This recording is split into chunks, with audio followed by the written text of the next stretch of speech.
अस्सलाम वालेकुम दोस्तों, मैं हूं अली जावेद नकवी।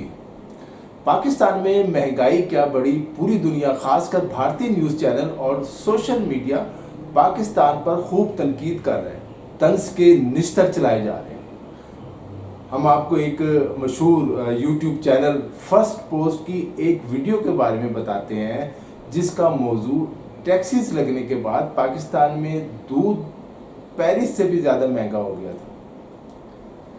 बड़ा चैनल है, लोग देखते हैं। इस वीडियो को अब तक 2.5 लाख के करीब लोग देख चुके हैं।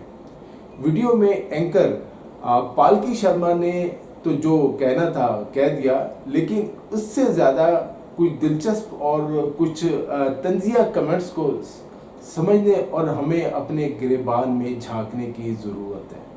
क्या वजह है कि पाकिस्तान और इंडिया एक साथ अंग्रेज़ों से आज़ाद हुए, लेकिन इंडिया चांद के दूसरी तरफ पहुंच गया और हमारे हाथ में कशकोल आ गया। नरेंद्र मोदी भी तनकीद कर चुके हैं कि जिसके हाथ में 70 साल से बम का गोला था, अब उसके हाथ में भीख का कटोरा है। मोदी जी तो परेशान ना हो, क्योंकि हमारे हाथ में अभी तक बम का गोला है। ये गलती से चल भी सकता है, जिस तरह आपका एक मिसाइल गलती से पाकिस्तान आ गया था। दोस्तों, एक सारिफ ने अपने कमेंट्स में, उसी वीडियो पे अपने कमेंट्स में लिखा है कि अब पाकिस्तानी पेरिस जाकर कह सकते हैं, वाओ पेरिस में चीज़ें कितनी सस्ती हैं। एक सारिफ लिखता है, माशाल्लाह कराची पेरिस बन गया। एक ने लिखा, चलो अच्छा हुआ पाकिस्तान किसी चीज़ में तो यूरोप से आगे है। एक सारिफ ने सवाल किया कि क्या पाकिस्तान चीन से सस्ता और डुप्लीकेट दूध नहीं खरीद सकता। एक ने मशवरा दिया, आपके पास घास और एटम बम है, उसे खाएं। पाकिस्तान पहले ही गरीब तरीन मुल्कों में शामिल है। एक सारिफ ने कहा, दुरुस्तगी कर रहे हैं, पाकिस्तान नहीं अफगानिस्तान। एक ने लिखा, पाकिस्तान गारों के दौर में वापस जा रहा है। एक ने तंज किया, उन्हें यकीन है उन्हें जन्नत मिलेगी। एक ने कहा, पाकिस्तान ने सिंगापुर और स्विट्ज़रलैंड की फहरिस्त में शामिल हो गया है। ये लम्हात बहुत खुशी के हैं। एक सारी जो शायद पाकिस्तानी हो लिखते हैं कि आवाम को महंगाई के ख़िलाफ़ सड़कों पर निकल आना चाहिए, लेकिन सवाल तो ये है कि निकलेगा कौन। एक ने पाकिस्तान के दिफाई बजट पर तनकीद करते हुए कहा कि 80% बजट तो फ़ौज खा जाती है, गरीबों को क्या मिलेगा। एक ने लिखा, कायदे आज़म का शुक्रिया, आपने हमें फ़कीरों से बचा लिया। एक जले भुने हिंदू ने लिखा, जब आप गाय को खा जाएंगे, गाय दूध कहाँ से देगी। नेपाल के एक सारिफ ने लिखा कि पाकिस्तान में जितने का 1 लीटर दूध आता है, नेपाल में 3 लीटर दूध खरीद सकते हैं।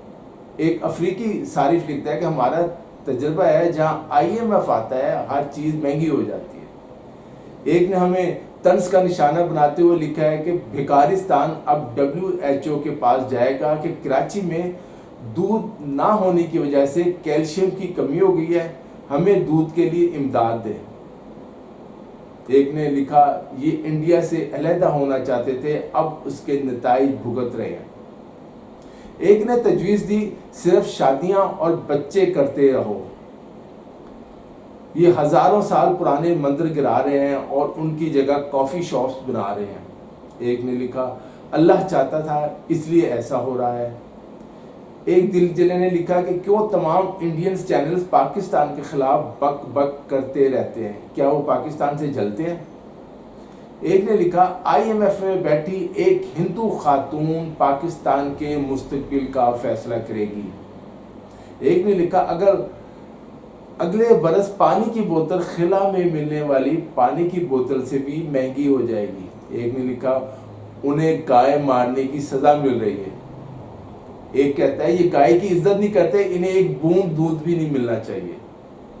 एक पाकिस्तानी सारी जो लगता है, उसने लिखा कि शरीफ खानदान पाकिस्तान को तबाह कर रहे हैं। एक ने तंज किया, और ये क्रिकेट वर्ल्ड कप की मेज़बानी करना चाहते हैं, पीने को दूध नहीं। एक ने 4 शादियों पर गुस्सा निकालते हुए लिखा कि 4 शादियां करो और अपनी क्रिकेट टीम बनाओ। एक सारिफ ने तो हद ही कर दी, लिखता है, पाकिस्तान को ये जो बुरी हालत देखकर दिल को सुकून मिलता है। ایک نے تجویز دی کہ چین کو چاہیے کہ پاکستان کو سستا پلاسٹک کا دودھ فراہم کرے۔ کراچی میں دودھ مہنگا ہے، اس پر پاکستان کو فخر کرنا چاہیے، وہ پیرس کے لوگوں کی طرح مہنگا دودھ خرید سکتے ہیں۔ ایک صارف نے لکھا کہ انڈین اسمگلرز کو چاہیے کہ وہ فائدہ اٹھائیں اور پاکستان دودھ اسمگل کریں۔ ایک نے لکھا کامیڈی کنٹری، ایک نے لکھا گدھی کا دودھ گائے کی دودھ سے بھی زیادہ مہنگا ہے۔ ایک نے تجویز دی پاکستانیوں کے لیے کرنسی کے بجائے بارٹر سسٹم بہتر ہے، ایک چیز دو ایک چیز لے لو۔ ایک پاکستانی صارف نے دیگر کو جلاتے ہوئے کہا کہ ہاں ہم پاکستانی امیر ہیں، ہم مہنگا دودھ خرید سکتے ہیں۔ ایک نے لکھا ہاں ایک دن کراچی پیرس بن جائے گا۔ ایک انڈین صارف نے لکھا کیا ہم اپنے ہمسائے سے اظہار یکجہتی نہیں کر سکتے جو اس وقت مشکل میں ہے؟ دوستوں آج کے لیے اتنا ہی۔ علی جاوید رفیع کو اجازت دیجیے، اپنا خیال رکھیے۔